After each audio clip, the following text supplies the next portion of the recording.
Good morning all of you all एनवीसे fighter. दोस्तों हमारा एक मैम आए थे जो कि यहाँ से सामान खरीदे हैं। आप देख सकते हैं सामान पूरा पैकिंग करके भी लिए। थोड़ा सा मैडम सामान को दिखाइए। तो ये देख सकते हैं कई सारा सामान यहाँ पर है जो कि लिए हैं। तो मैम बताइए थोड़ा सा आपका नाम क्या है, आपन ना कौन और आपन कोठो आछथि आ आपन खरीदारी करना केमती लागला?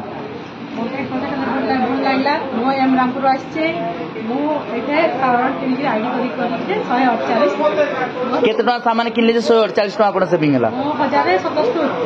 हां टिके दोंतु आपने देख पारते बिल को टोटल नेट पे टोटल अमाउंट 1255 टका जोति तांगु डिस्काउंट हैना सेटा तांगु मिलिची 1077 टका यानी कि 148 टका मैडम प्रॉफिट रे अछंदी। माने भाबंतु राशन खाउचंदी डिस्काउंट रे ता साथ साथ गोटे इनकम भी नौचंदी।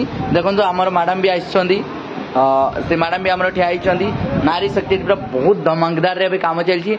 अपन भी जदी चाहुचंदी राशन खाइकिना पर डे 200 रु 5000 टका इनकम करवा लगी तो निहाती अरे तारे कांटेक्ट करंतु। आपन को एरिया रे भी बहुत जल्दी एनबी सब सुपरमार्ट आसवा को जाउची। ता आगरु जदी आपन काम करचंदी पर डे 200 रु 5000 टका आपन इनकम करि पारबे। बाकी so thank you so much.